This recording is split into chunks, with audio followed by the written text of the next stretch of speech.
আল্লামা হুজুরের দরবার থেকে আজকে থেকে আমাদের প্রতিজ্ঞাবদ্ধ হতে হবে, কোন মাওলানা, কোন আলেম, কোন বড় বিদ্বান কি বলে আমরা দেখবো না। আমাদের রাহবার মুজাদ্দিদুজ্জামান, আমাদের রাহবার আল্লামা হিন্দ বড় মাওলানা হুজুর রাহমাতুল্লাহ আলাইহি, তার নীতি আদর্শের বাইরে যদি কেউ নতুন মত প্রচার করতে চায়, কোন অংশ তাদের কথা শোনা তো দূরের কথা, সেদিকে ফিরে আমরা তাকাবো না। বলুন ইনশাআল্লাহ, জোরে বলেন ইনশাআল্লাহ। আজকে মুসলিম সমাজ সব থেকে বড় ক্ষতিগ্রস্ত হচ্ছে কাদের দ্বারা? এই স্টেজধারী কিছু মোল্লা মলি সাহেবদের দ্বারা। এ কথা বলছেন না কেন? এরা তো জাহান্নামে যাবে, আর গোটা জাতিকেও সেই জাহান্নামের দিকে নিয়ে যায় এরা। হারাম কাজ করছিস, হারাম কাজ করছিস তুই নিজে, সেই হারাম কাজটা সমাজে কিভাবে দাওয়াত দিস, হারাম কাজ করার জন্য আহ্বান করিস। আল্লাহ এই সমস্ত ফিতনাদের হাত থেকে আমাদেরকে হেফাজত করেন, বলুন আমিন।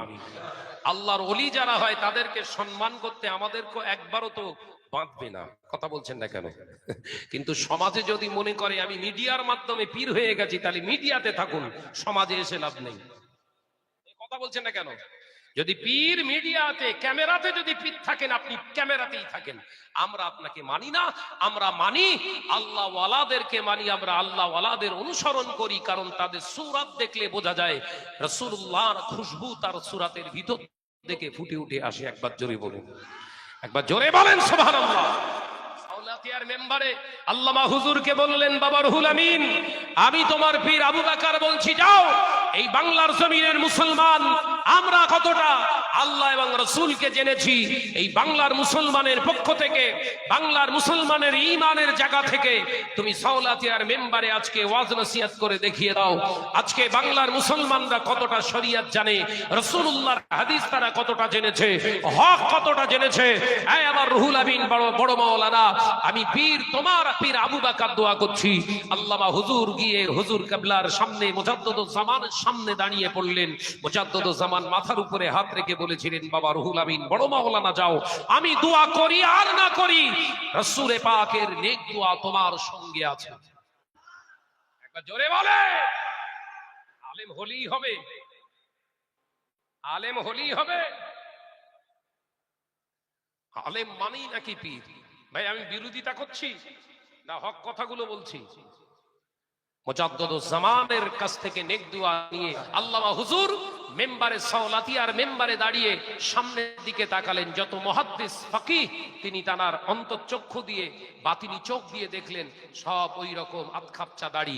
হুজুর কিবলা ওয়াজ, হজের ওয়াজ করলেন না, নামাজের ওয়াজ করলেন না, একটানা আল্লামা হুজুর রাহমাতুল্লাহ আলাইহি ১.৫ শতাধিক হাদিস, তিনি প্রায় ২০০-র মতো হাদিস বর্ণনা করলেন শুধু দাড়ি কাটার বিরুদ্ধে।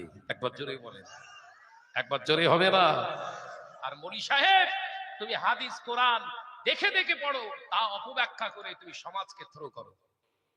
নির্লজ্জ বেহায়া, তুমি দেখে দেখে কোরআন শরীফ গুলো পড়ো এবং হাদিস শরীফ দেখে মোবাইলে পড়ছো, তাও সমাজকে বিভ্রান্তি করে, আপনার অপব্যাখ্যা করে সমাজকে থ্রো করছো, সমাজ বিভ্রান্ত হচ্ছে। কবরের ভয় তোমার ভিতরে আছে? আল্লামা হুজুর মুখস্থ তিনি পড়ছেন হাদিস পাকগুলো, কারণ তিনি একটা দুটো হাদিসের হাফেজ ছিলেন না। হাদিসে হাফেজ ৫০,০০০, কোন বর্ণনায় আমি দেখেছি কিতাবে ১৮,০০০ হাদিস তানার সনদ মতন সহ তানার মুখস্থ ছিল। একবার জোরে হবে না? আরে বড় মাওলানার সাথে দেখে না পড়লি পড়তে পারে না। এই কথা বলছেন না কেন? আমি বিরোধিতা করছি। আল্লামা হুজুরের দরবারকে নিয়ে তোমরা খেলা করতে চাও, পীর সাহেব হুজুরদের নিয়ে তোমরা গীবত করতে পারো, আমরা হক কথা তুলে ধরতে পারি না। এই কথা বলছেন না কেন? তোমরা যদি স্টেজগুলো তোমাদের বাপের পৈতৃক সম্পত্তি ভাবতে শুরু করে দাও, তাহলে আমাদের অধিকার আছে এই স্টেজ থেকে, রাসূলের মেম্বার থেকে, রাসূলের জন্য, আল্লাহর জন্য আমরাও ধিক্কার জানাতে কোনো জায়গায় আমরা একবারও বিন্দু মাত্র কোনো জায়গাতে কমি আমরা রাখতে চাই না। জোরে বলুন, জোরে হবে না?